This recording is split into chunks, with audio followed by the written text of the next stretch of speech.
확인해 주시기 바랍니다. 이제 다 같이 일어나셔서 영과 진리로 주일 예배를 하나님께 드리시겠습니다.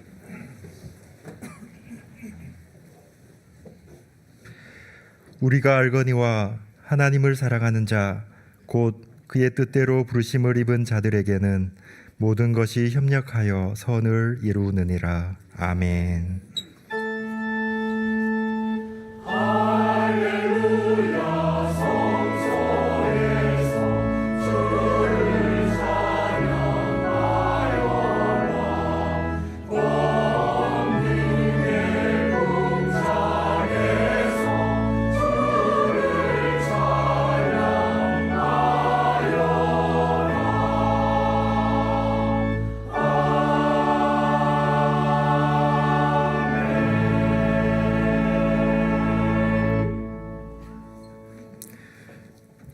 하나님 아버지, 하나님을 사랑하여 곧 하나님의 뜻대로 부르심을 입어 무더운 계절로 들어서는 이 한날에 주일 예배로 모였습니다.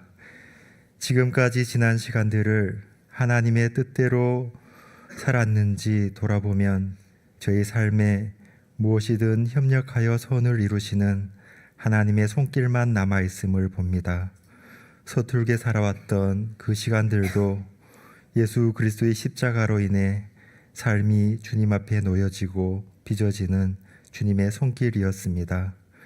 오늘도 한결같이 그 피 흘리신 십자가의 사랑으로 저희를 덮어주시고 하나님의 자녀됨의 기쁨을 회복시키시고 말씀으로 저희의 마음을 새롭게 하옵소서. 이날들에 주신 삶을 신실하게 살도록 이 예배 가운데 주님의 선하신 손길로 만져주시옵소서. 예수님의 이름으로 기도드리며 이제 우리 모두 주님께서 가르쳐 주신 기도를 감히 주님의 이름으로 담대히 드리오니, 하늘에 계신 우리 아버지여, 이름이 거룩히 여김을 받으시오며 나라에 임하옵시며 뜻이 하늘에서 이룬 것 같이 땅에서도 이루어지이다. 오늘날 우리에게 일용할 양식을 주옵시고 우리가 우리에게 죄 지은 자를 사하여 준 것 같이 우리 죄를 사하여 주옵시고 우리를 시험에 들게 하지 마옵시고 다만 악에서 구하옵소서. 대개 나라와 근세와 영광이 아버지께 영원히 싸움나이다. 아멘.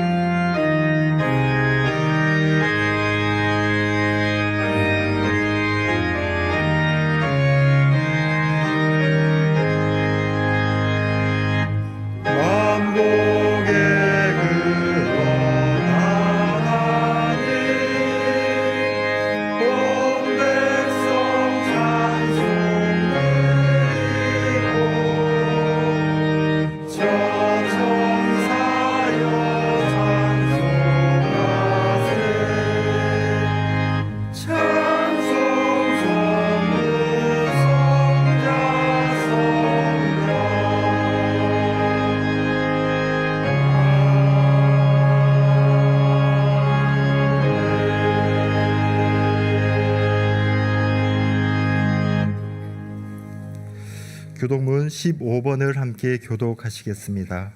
교독문 15번입니다.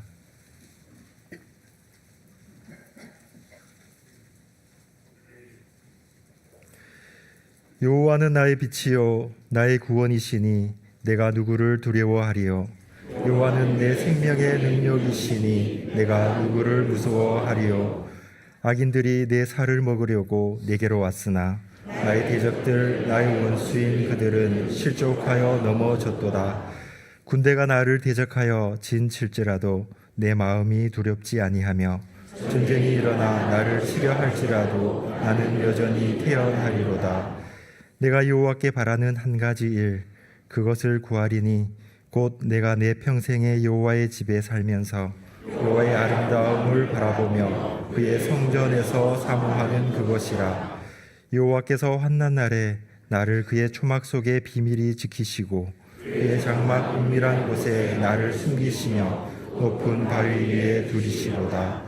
내가 이제 내 머리가 나를 둘러싼 내 원수 위에 들리리니 내가 그의 장막에서 즐거운 제사를 드리겠고 노래하며 여호와를 찬송하리로다. 아멘. 전능하사 천지를 만드신 하나님 아버지를 내가 믿사오며 그 외아들 우리 주 예수 그리스도를 믿사오니 이는 성령으로 잉태하사 동정녀 마리아에게 나시고 본디오 빌라도에게 고난을 받으사 십자가에 못 박혀 죽으시고 장사한 지 사흘 만에 죽은 자 가운데서 다시 살아나시며 하늘에 오르사 전능하신 하나님 우편에 앉아 계시다가 저리로서 산 자와 죽은 자를 심판하러 오시리라. 성령을 믿사오며 거룩한 공회와 성도가 서로 교통하는 것과 죄를 사하여 주시는 것과 몸이 다시 사는 것과 영원히 사는 것을 믿사옵나이다. 아멘.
사랑과 은혜가 풍성하신 하나님 아버지, 지난 주일 후 한 주간 동안도 아버지의 보호와 인도하심으로 어지러운 세상에서 평안을 누리게 하시고 다시금 주님 전으로 부르심에 감사와 찬송을 올려드립니다.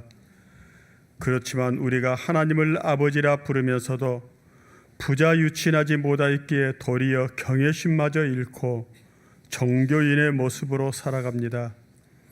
제발 아버지와 친밀하도록 혼자만의 시간에는 상투적인 언어로 기도하지 말고 오순도순 아버지와 대화 나누게 하시고 우리를 돕고자 늘 가까이 계시는 성령님의 도우심을 여과 없이 받아들이도록 우리를 품어 주십시오. 하나님 아버지, 만군의 여호와께서 맹사하여 이르시되 내가 생각한 것이 반드시 되며 내가 경영한 것을 반드시 이루리라 말씀하신 것처럼 매사를 경영하시는 하나님을 본받아 우리도 우리 삶을 임마누엘 성령님과 함께 범사를 경영하는 청지기로 살아가게 하여 주십시오. 자기 자신을 경영하여 받은 달란트를 갑절로 남기게 하시며 세워주신 가정을 경영하여 후손이 강성한 복을 누리며 자손 대대로 하나님의 언약 백성의 계보를 잇게 하여 주십시오. 각자에게 맡겨주신 일터를 잘 경영하여 기업 세계 위에 하나님 나라가 오게 하시고 교회를 비롯한 소속된 공동체와 사회에서 하나님의 공동선을 이루도록 아버지께서 말씀하신 공의를 실행하는 선한 청지기 삶을 살아서 이 사회를 변화시키는 작은 변혁자가 되도록 도와주십시오. 우리 교회가 밖에서 좋은 교회로 평판에 나와 있지만 자족하지 말게 하시고 오히려 주님 보시기에 서운하게 여기실 한 가지 부족한 점을 찾아 보완하는 지혜를 주십시오. 우리 교회의 구성원들이 하나의 교회, 거룩한 교회, 보편적 교회, 사도적 교회됨을 잘 지켜서 우리 교회가 굳건한 공동체를 이루게 하시고 공동체가 창발하여 이 시대 교회들의 모범이 되게 해 주십시오. 또한 우리가 예배를 생활화하는 데는 잘 훈련되어 있지만 생활의 예배와는 요원하기만 합니다. 우리들의 일상의 삶, 자고 먹고 일하고 노는 모든 삶을 하나님께 헌물로 드려 우리의 일상이 예배가 되게 하여 주십시오.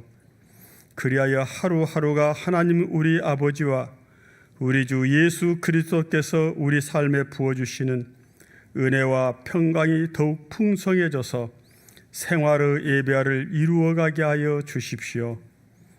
또한 우리 교회가 텃밭처럼 아름답게 가꾸는 양화진 묘원지기를 자랑할 뿐만 아니라 우리 젊은 청년들의 영적 리더십을 세우고 길러서 주님이 쓰실 곳에 파송하게 하옵소서.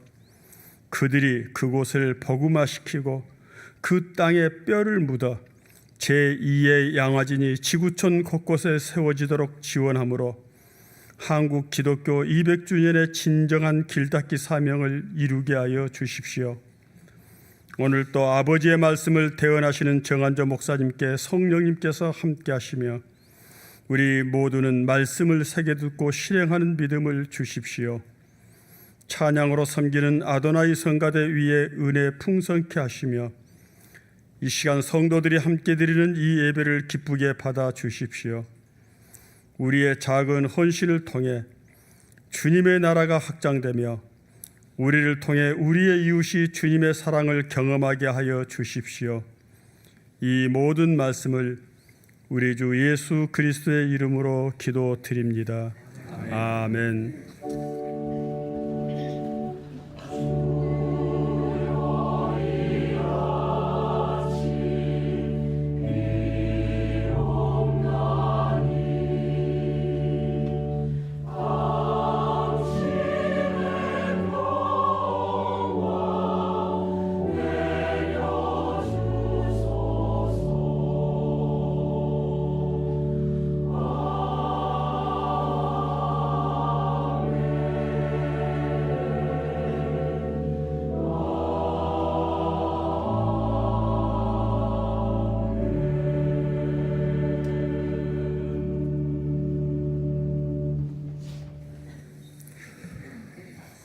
교회 소식을 알려드리겠습니다.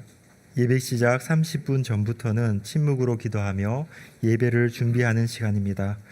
최근 예배 중 휴대폰 벨소리, 진동소리, 메시지 수신소리 등이 예배의 집중을 어렵게 하는 경우가 있습니다. 대화가 필요한 경우 예배실 밖에서 해주시기 바라며 예배 시작 전 휴대폰 전원을 꺼주시거나 진동 대신 무음으로 전환해 주시기 바랍니다.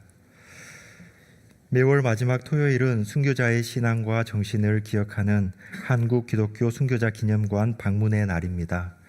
이번 달은 29일 토요일에 진행되며 참여를 원하시는 분은 홈페이지 신청 및 안내에 수련회 및 각종 행사에서 신청해 주시기 바랍니다. 새가족 환영회가 7월 4일 목요일 오후 6시 30분에 영화진 봉사관에서 있습니다. 3월 3일부터 오늘까지 등록하신 교우님의 참석을 부탁드립니다. 제54회 세례 입교식 및 성찬식이 7월 24일 수요일 오후 8시에 홍보관 예배실에서 있습니다. 세례 또는 입교를 원하시는 분은 안내에 비치된 신청서를 제출하시거나 홈페이지 신청 및 안내에서 신청해 주시기 바랍니다.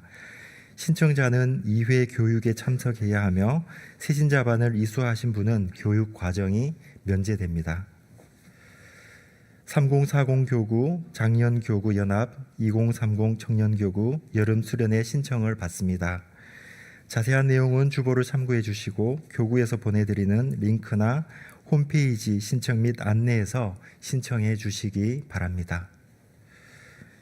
이창호 목사와 정인철 목사가 안식월을 마치고 사역에 복귀했습니다. 키리오스 성가대의 오르가니스트와 피아니스트, 도미누스 성가대의 지휘자와 피아니스트를 모집합니다. 음악을 전공한 세례 교인으로서 성가대 지휘와 연주 유경험자를 기다립니다. 자세한 내용은 홈페이지 안내 및 공지에 교회에서란을 참고해 주시기 바랍니다. 그 밖에 봉사팀 모집 내용과 교회 소식은 주보를 참고해 주시기 바랍니다.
오늘 우리에게 주시는 하나님 말씀은 에베소서 1장 3절에서 6절입니다.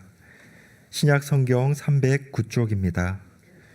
에베소서 1장 3절에서 6절입니다. 제가 봉독하겠습니다. 찬송하리로다. 하나님 곧 우리 주 예수 그리스도의 아버지께서 그리스도 안에서 하늘에 속한 모든 신령한 복을 우리에게 주시되 곧 창세 전에 그리스도 안에서 우리를 택하사 우리로 사랑 안에서 그 앞에 거룩하고 흠이 없게 하시려고 그 기쁘신 뜻대로 우리를 예정하사 예수 그리스도로 말미암아 자기의 아들들이 되게 하셨으니 이는 그가 사랑하시는 자 안에서 우리에게 거저 주시는 바 그의 은혜의 영광을 찬송하게 하려는 것이라. 아멘.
바나바와 바울은 안디옥 교회의 파송을 받아 첫 전도 여행을 떠났습니다.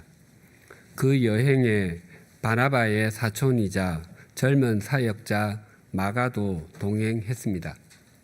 하지만 마가는 밤빌리아의 버가에서 예루살렘으로 귀향해 버리고 말았습니다. 그 일로 말미암아 바울과 바나바는 2차 전도 여행부터는 함께 하지 못했습니다. 2차 전도 여행을 떠날 때 바나바는 마가를 데리고 가자고 했고 바울은 그럴 수 없다고 했습니다. 두 사람은 그 일로 크게 다투었습니다. 사실 바나바는 바울에게 동력자 이전에 은인과 같은 존재였습니다. 바울이 다메섹으로 가다가 부활하신 예수 그리스도를 만나고 그분을 향해 그의 삶이 돌아섰음에도 그것을 믿어주는 사람이 거의 없었습니다. 그때 바울을 온전히 믿어주었던 사람이 바나바였습니다. 또한 바울이 고향 다소에서 13년 동안이나 집거하며 인생의 패배자처럼 살아가고 있을 때 안디옥 교회에서 함께 동력하자며 불러준 이도 바나바였습니다. 바울과 바나바의 2차 전도 여행 계획은 1차 전도 여행지를 다시 가서 그리스도인이 된 사람들을 격려하는 것이었습니다. 하지만 바나바와 마가가 1차 전도 여행지로 먼저 떠나는 바람에 바울은 실라와 함께 어쩔 수 없이 바나바가 떠난 반대편으로 향했습니다.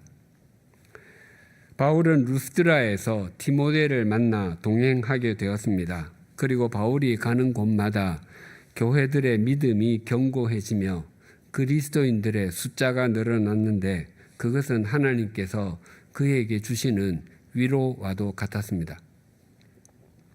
그러나 성령님께서는 바울 일행이 에베소, 서머나, 빌라델비아, 라오디게아 등이 있는 소아시아에서 말씀을 전하지 못하게 하셨습니다. 그래서 지금의 튀르키예의 수도 앙카라와 흑해 사이에 있는 그 북쪽 비두니아로 향하려고 했지만 그것마저도 성령님께서는 허락하지 않으셨습니다. 바울 일행이 지금의 튀르키예의 여러 지방을 발로 밟고 다닌 것은 그가 여행 유튜버이거나 그의 식견을 넓히기 위함이 아니었습니다. 또 상품을 팔거나 사기 위한 경제적인 목적은 더더욱 아니었습니다. 오직 하나님의 나라와 주님의 말씀을 전하기 위함이었습니다. 그리고 가는 곳마다 복음을 받아들이는 사람이 많았고 교회는 교회다워지고 있었습니다. 그 상황에서 성령님께서는 그 사역을 막으셨습니다. 그것도 2번씩이나 말입니다. 만약 제가 그 상황에 있었다면 하나님의 나라와 주님의 말씀을 전하는 것을 막는 것은 성령님께서 행하시는 역사가 아니라 마귀의 농간이 틀림없어라고 생각하며 끝까지 버티려고 했을 것입니다. 그러나 바울은 그 모든 상황을 성령님께서 주관하신다는 것을 알았고 자기의 생각과 다른 인도하심에 순종했습니다. 그래서 바울 일행이 항구 도시 드로아로 내려가 있었습니다. 그때 밤에 환상 중에 마게도냐 사람 하나가 마게도냐로 건너와서 우리를 도와주십시오라고 하는 요청을 보았습니다.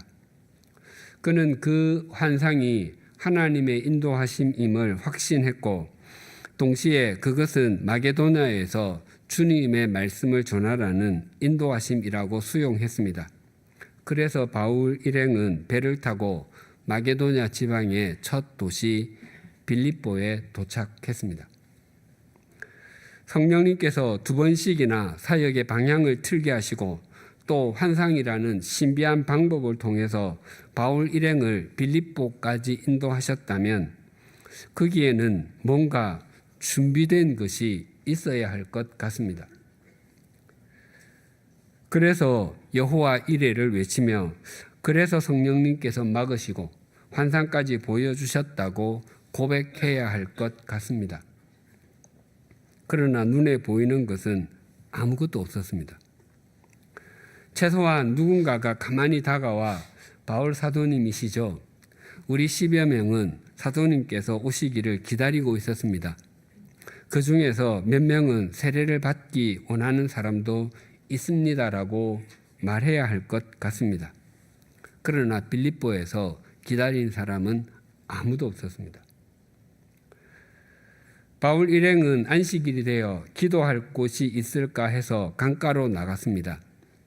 유대인의 법에 따르면 회당이 세워지려면 최소한 성인 남자 10명이 있어야 가능했습니다. 그렇지 못한 곳에는 기도할 곳, 즉 기도처를 세울 수 있었습니다.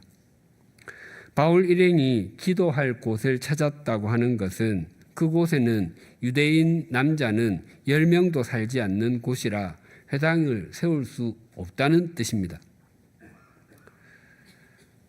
그들이 강가에 나갔더니 두아디라 지방 출신의 자색 옷감 장사 루디아를 비롯하여 소수의 여인만 있었습니다.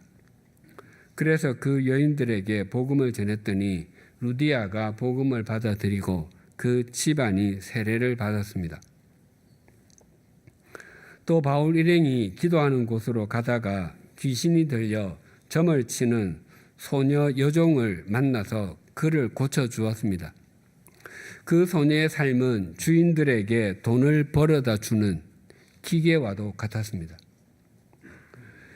바울이 그 소녀를 고쳐주자 주인들은 자신들의 돈벌이의 희망이 끊어진 것을 보고 바울과 실라를 치안관에게로 끌고 가서 이 사람들은 로마 사람인 우리가 받아들일 수도 없고 실천할 수도 없는 부당한 선전을 하고 있습니다라고 고발했습니다.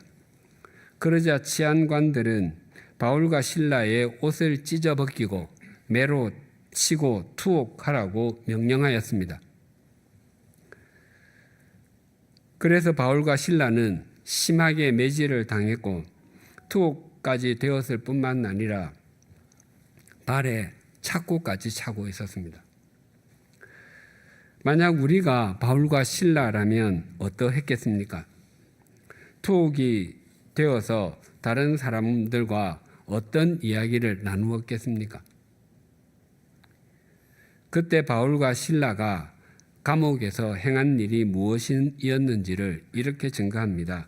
사도행전 16장 25절입니다. 한밤중에 바울과 실라가 기도하고 하나님을 찬송하며 죄수들이 듣더라. 바울 일행은 자신들이 간절히 원했기 때문에 빌립보로 온 것이 아니었습니다. 또 빌립보에 천막에 관한 엑스포가 있었고 바울이 천막을 만드는 고급 기술을 가진 사람이었기에 그 행사에 참여하기 위해서 온 것도 아니었습니다. 바울 일행은 성령님의 전적인 인도하심과 하나님께서 보여주신 것이 틀림없는 환상의 인도하심에 순종해서 왔습니다. 그럼에도 그들은 감옥에 있습니다. 그러나 바울과 실라는 하나님을 향해 원망을 퍼붓거나 자신들의 신세를 한탄하지 않았습니다.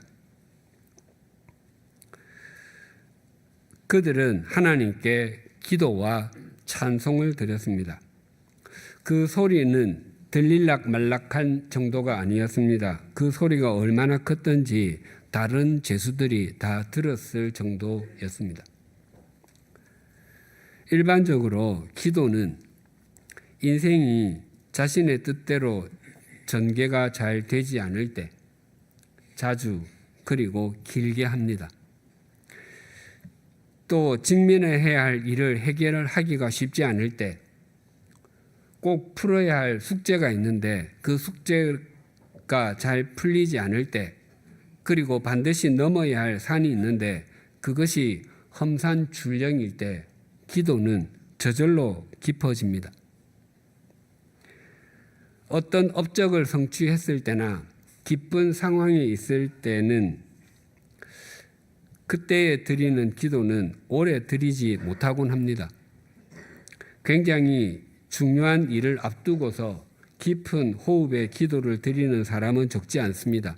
심지어 금식하면서까지 기도하곤 합니다. 그러나 그 중요한 일을 이루고 나서 그것이 감사가 되어서 깊은 호흡의 기도를 드리는 사람은 거의 없습니다. 그래서 바울과 실라가 감옥 안에서 기도를 드렸다는 것은 금방 이해가 됩니다. 그런데 바울과 실라는 감옥에서 하나님을 찬송도 했다고 합니다. 기도가 삶이 고달프고 문제가 있을 때, 자신의 뜻대로 인생이 진행되지 않을 때 하는 것이라면 찬송은 기쁘고 감사할 때 많이 합니다. 삶이 고달프고 문제가 있고 인생이 꼬여 있는 것처럼 보일 때에는 찬송을 드리기도 싫고 찬송이 나오지도 않습니다. 그러나 그런 상황이 일어난 이유가 자기 속에서 정리가 되고 나면, 또 그 상황 속에 임하신 하나님의 섭리의 손길을 느끼게 되면 찬양이 솟아나게 됩니다. 물론 상황은 바뀌지 않았음에도 말입니다. 그때 부르는 찬양은 마음 깊은 곳에서 울려 퍼지는 것이어서 깊고 신비한 은혜가 있습니다. 만약 바울과 실라가 우리가 사용하는 찬송가 중에서 한 곡을 불렀다면 412장이지 않을까 생각해 봅니다. 내 영혼의 그 깊은 데서 맑은 가락이 울려나네. 하늘 곡조가 언제나 흘러나와 내 영혼을 고이 싸네. 평화 평화로다. 하늘 위에서 내려오네. 그 사랑의 물결이 영원토록 내 영혼을 덮으소서. 사도 바울이 빌립보 감옥에서도 하나님께 찬송을 드릴 수 있었던 것은 자신을 그곳까지 인도하신 분이 하나님이시고 하나님께서 그 상황을 모르시는 분이 아니시라는 확신입니다. 그래서 그가 부른 찬송이 옥터를 흔들었고 그 일로 말미암아 그 감옥의 간수와 그 가족들이 세례를 받는 하나님의 신비한 역사를 보게 되었습니다.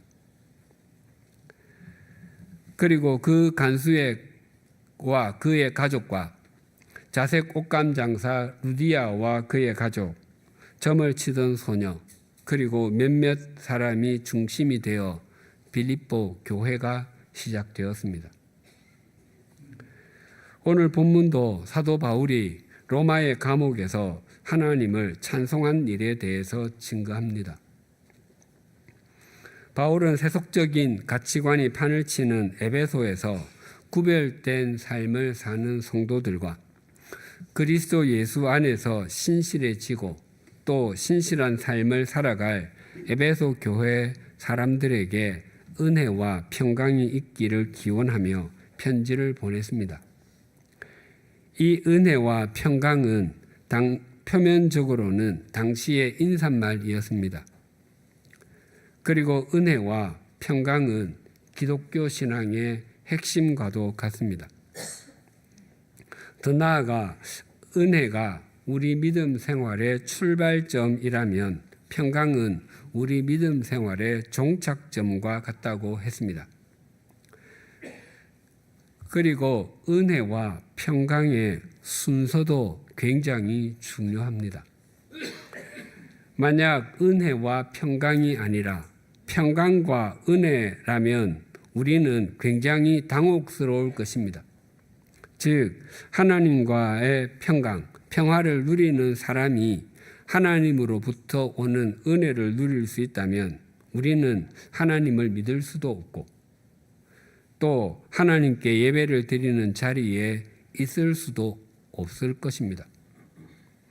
아담과 하와 이후로 지금까지 이 땅에 살았던 모든 사람과 지금 살고 있는 모든 사람 중에 먼저 하나님과 평강한 관계를 누리고 그로 인해서 하나님께 은혜를 받은 사람은 아무도 없습니다. 하나님께서 먼저 우리에게 은혜를 베풀어 주시고 우리를 자녀 삼아 주시며 하나님 나라의 백성이 되게 해 주셨기 때문에 우리는 하나님과 평강을 누리며 사는 존재가 되었습니다. 그래서 이러한 은혜와 평강이 우리에게 있을 수 있는 것은 하나님께서 우리의 아버지가 되어 주셨기 때문이고 예수 그리스도께서 십자가에서 대속의 피를 흘려 주셨기 때문입니다. 그렇기에 바울은 그냥 은혜와 평강이 너희에게 있을지어다라고 편지하지 않고 하나님 우리 아버지와 주 예수 그리스도로부터 은혜와 평강이 너희에게 있을지어다라고 편지했습니다. 오늘 본문 3절이 이렇게 증가합니다. 찬송하리로다. 하나님 곧 우리 주 예수 그리스도의 아버지께서 그리스도 안에서 하늘에 속한 모든 신령한 복을 우리에게 주시되. 이 말씀이 에베소서의 전체 내용을 한 절로 정리했다고 해도 과언이 아닙니다. 에베소서의 내용은 하나님께서 만드신 새로운 공동체라고 할 수 있습니다. 바울은 하나님께서 우리가 영원한 생명을 가진 존재가 되게 하시고 거기에 걸맞게 살게 하시려고 어떤 일을 하셨는가에 대해 말씀합니다. 그런데 그 시작이 찬송하리로다입니다. 이것만 봐도 앞으로 무슨 말씀이 나올지가 기대가 됩니다. 지금은 대학 입학 합격 여부를 온라인이나 전화를 통해 확인할 수 있습니다. 과거에는 자신이 지원한 대학에 직접 가서 벽에 붙은 명단을 보고서 확인했습니다. 대학에 지원한 자녀가 합격했는지 아닌지는 발표 결과를 보러 대학에 갔다가 집으로 들어오는 자녀의 표정만 보아도 알 수 있습니다. 또한 자녀가 대학에 지원하고 그 결과를 알기 위해서 대학으로 가서 명단을 확인하고 집으로 전화를 걸어올 때 그 목소리 한마디만 들어도 결과가 무엇인지 알 수 있습니다. 요즘은 프로포즈, 청혼의 의미가 이전과는 많이 달라진 것 같습니다. 고급 호텔을 빌려서 장식하고 명품 가방 등을 선물로 주면서 한다고 합니다. 그러나 그것은 이미 결혼하기로 약속한 커플, 결혼식을 앞둔 커플이 하는 것입니다. 청혼의 본래 의미는 그것이 아닙니다. 원래 프로포즈, 청혼은 교제하는 두 사람 중 한 사람이, 즉 남자와 여자가 상대방에게 혼인을 청하는 것입니다. 그 청을 받아들이면 약혼, 즉 혼인에 대한 약속이 시작되는 것이고 후에 결혼, 혼인이 맺어지는 것으로 이어지는 것입니다. 그 두 사람은 직장 동료일 수 있고 학교 동창이나 선후배일 수도 있고 교회의 일원일 수도 있습니다. 물론 소개를 받거나 예상하지 못했던 일로 알게 된 사람일 수도 있습니다. 남자가 여자친구에게 또는 여자가 남자친구에게 청혼한다면 상대방이 하는 대답에 첫머리만 들어도 수락 여부를 알 수 있습니다. 호칭은 상관없습니다. 오빠는, 너는, 아니면 누구는 참 좋은 사람이고 같이 있으면 편하고 우리 부모님도 좋아하시고 등의 말이 이어지면 당신은 땡입니다의 의미입니다. 결론으로 가면 우리는 좋은 선후배로 남으면 좋겠다. 남사친, 여사친으로 지내면 좋겠다. 오빠 동생, 누나 동생으로만 지내면 좋겠다로 끝내게 됩니다. 반면에 프로포즈를 받은 사람이 진짜요? 내가 먼저 고백하려고 했어요. 이날을 평생 잊지 못할 거예요 라고 하면 그 청혼을 받아들인다는 것입니다. 첫 프로포즈를 받는 사람이 그것을 많이 기다렸으면 기다렸을수록 더 큰 감탄사가 나올 것입니다. 오늘 본문부터 시작되는 3절에서 14절은 하나님께서 우리 인생을 향하여 내리시는 복이 얼마나 엄청난지, 우리가 하나님 앞에서 얼마나 소중한 존재인지를 알려주는 말씀입니다. 우리가 사용하는 개역 개정판 성경에는 마침표가 없습니다. 그것은 성경이 한글로 번역되던 때인 1800년대 말과 1900년 초에는 한글에 마침표가 없었기 때문입니다. 그럼에도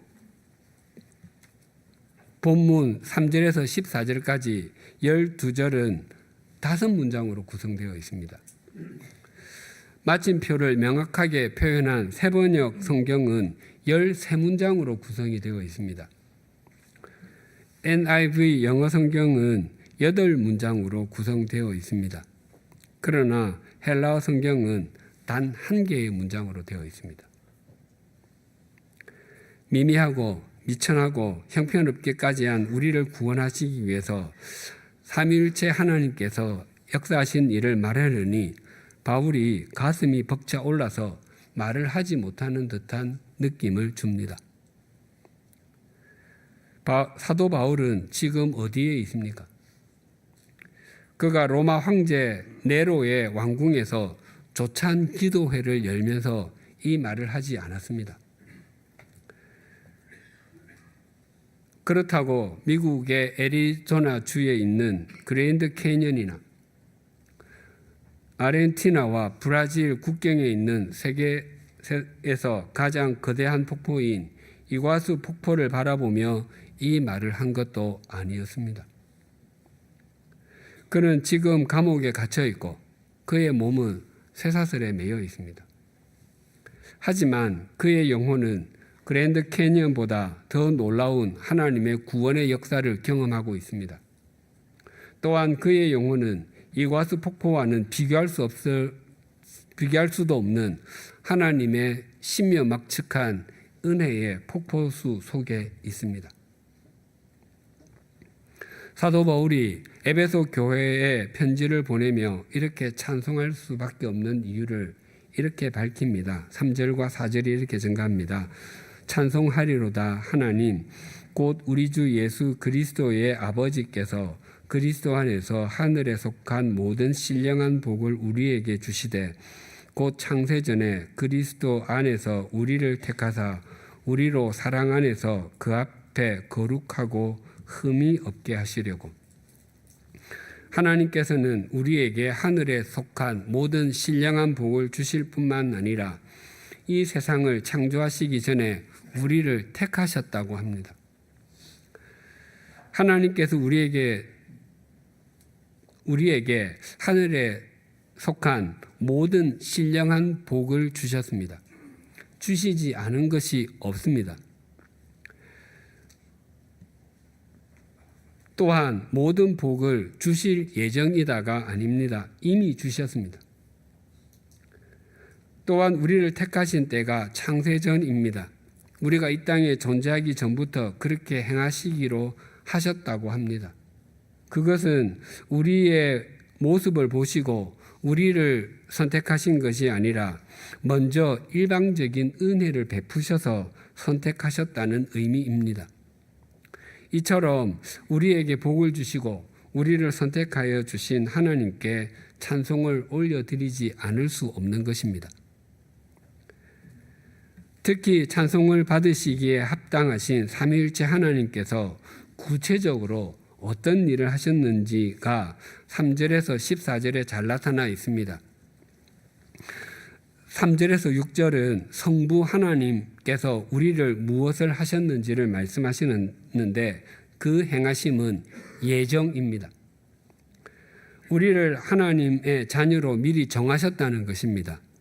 7절에서 12절은 성자 하나님께서 우리를 위해서 무엇을 하셨는지를 말씀하셨는데 그 행하심은 속량, 즉 죄사함입니다. 그리고 13절과 14절은 성령 하나님께서 우리를 위해서 무엇을 행하셨는지를 말씀하시는데 그 행하심은 인치심, 보증입니다. 우리를 끝까지 인도하시겠다는 약속이십니다. 삼위일체 하나님께서 우리를 위해서 이렇게 놀라운 은총을 베푸시는 이유가 무엇이겠습니까? 성부 하나님의 사역의 결론이 이러합니다. 6절이 이렇게 증가합니다. 이는 그가 사랑하시는 자 안에서 우리에게 거저 주시는 바 그의 은혜의 영광을 찬송하게 하려는 것이라. 성자 하나님의 사역의 결론이 이렇습니다. 12절입니다. 이는 우리가 그리스도 안에서 전부터 바라던 그의 영광에 찬송이 되게 하려 하심이라.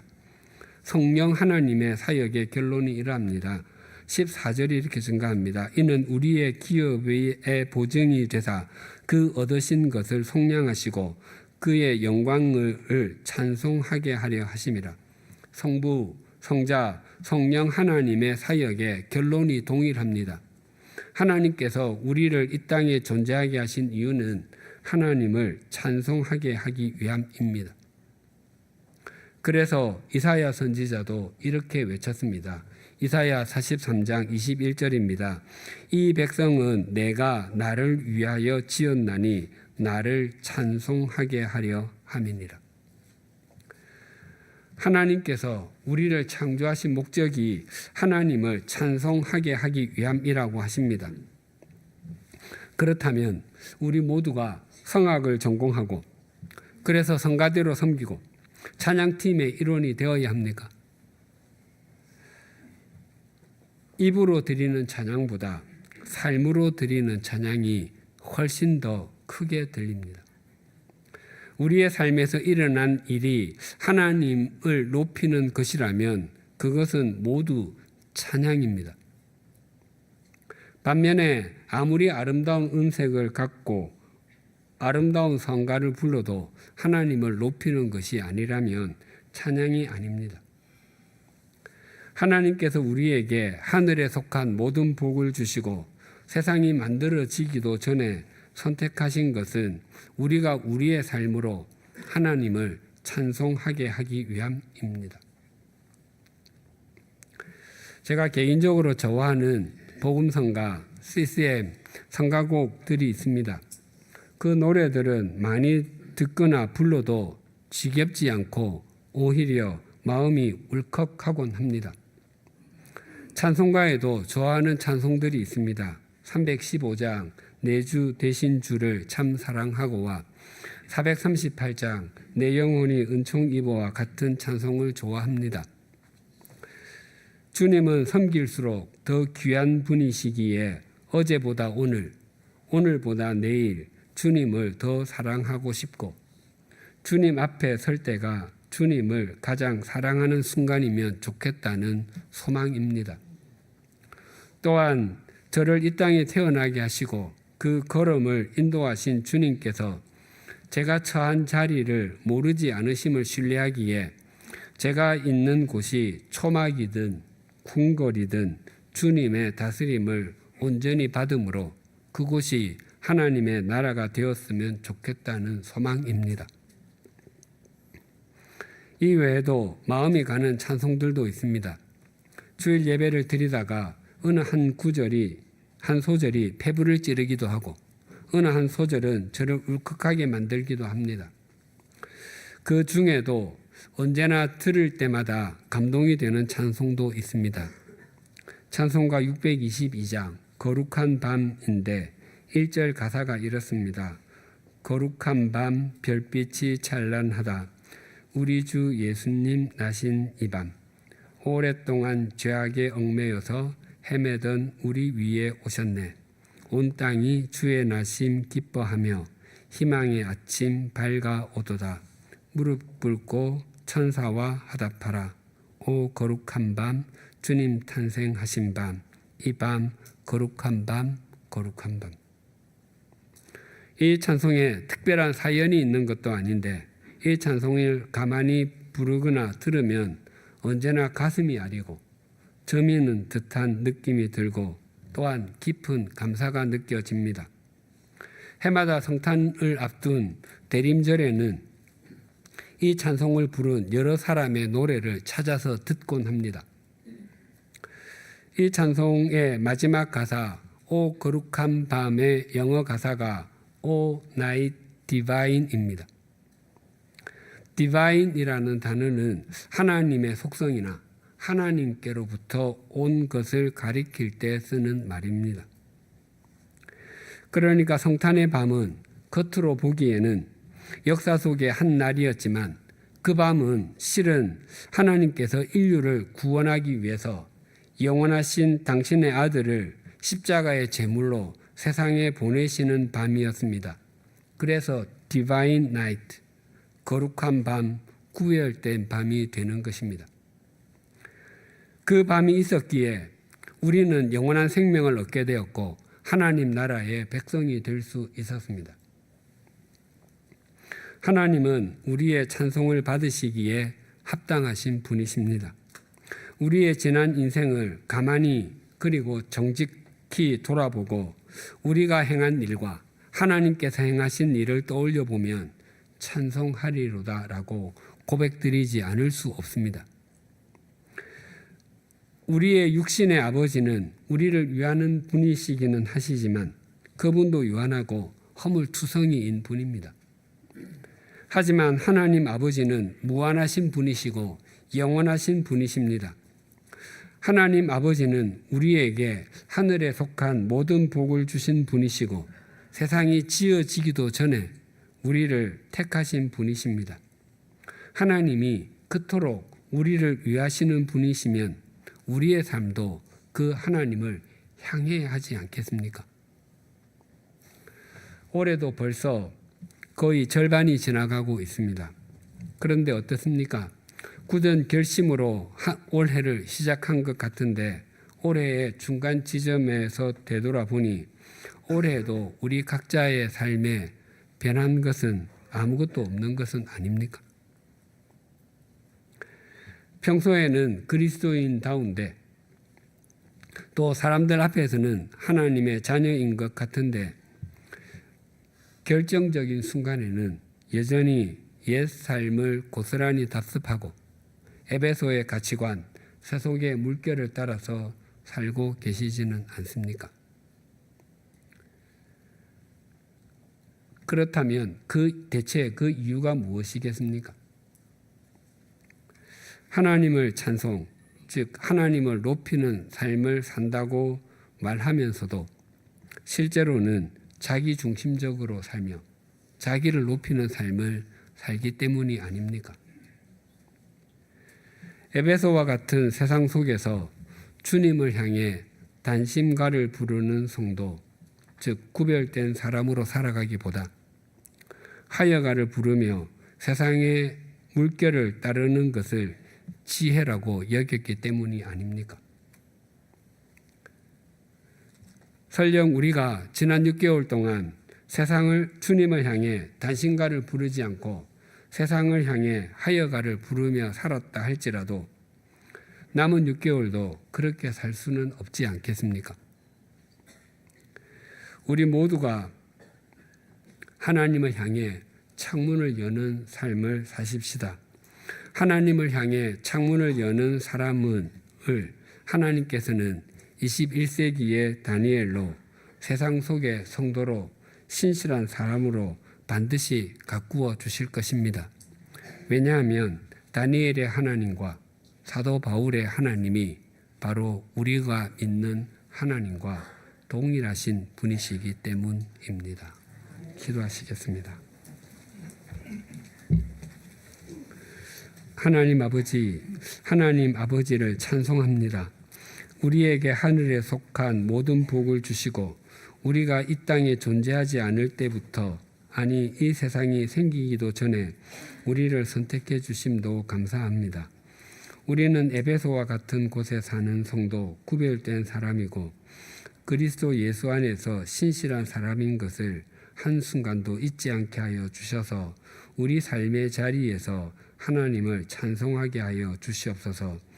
때때로 성도로 사는 것이 불편하게 여겨질 때도 있었고 신실한 사람으로 사는 것이 손해를 보는 것처럼 여겨질 때도 있었음을 고백합니다.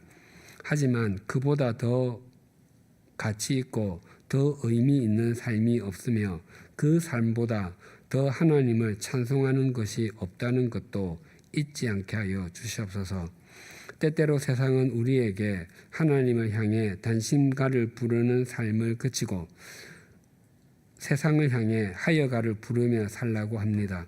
그것이 이익을 보는 삶이고 지혜로운 삶이라고 속삭입니다. 하지만 진정으로 하나님을 높이는 것은 세상을 향한 하여가가 아니라 하나님을 향한 단심과임을 잊지 않게 하여 주시옵소서. 그리하여 올해의 남은 날들이 온전히 하나님을 향한 찬송이 되게 하여 주시옵소서. 예수님의 이름으로 기도드립니다. 아멘.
하나님 아버지, 하나님께서는 찬송을 받으시기에 합당하신 분이십니다. 하나님께서 하시는 일을 다 가늠할 수 없지만 지금 이렇게 창조주 하나님을 아버지로 부르는 자녀가 되어 있다는 사실만도 감당하지 못할 만큼 분에 넘치는 은혜임을 고백합니다. 하나님이 그토록 저희를 위하시는데 그러나 저희 삶은 그렇게 하나님을 향해 있지 않았습니다. 올해도 벌써 거의 절반이 지나가고 있지만 굳은 결심으로 시작한 것 같은데 자신을 위해 살아온 것 외에 온전히 하나님께 드릴 수 있는 것이 없는 저희 삶입니다. 그러나 또다시 하나님을 향해 한 걸음 내어 디디며 날마다 또 몇 번이고 다시 창문을 열려고 합니다. 그런 저희와 동행하여 주시옵소서. 이처럼 믿음을 고백하며 소유의 일부를 드려 삶 전부가 주님의 것임을 고백합니다. 각자에게 주신 삶의 자리에서 동행하여 주셔서 찬송이 그곳에서 흘러나오게 하여 주시옵소서. 예수님의 이름으로 봉헌기도 드립니다. 아멘. 주위에 계신 분들과 인사 나누시겠습니다.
우리 주 예수 그리스도의 은혜와 하나님 아버지의 사랑과 성령님의 교통하심이 세상을 향한 하여가가 아니라 하나님을 향한 단신가를 부르는 삶을 삶으로 온 삶이 하나님을 향한 찬송이 되기를 소망하고 결단하는 주님의 사람들과 100주년 기념교회 위에 지금으로부터 영원토록 함께해 주시기를 간절히 축원하옵나이다. 아멘.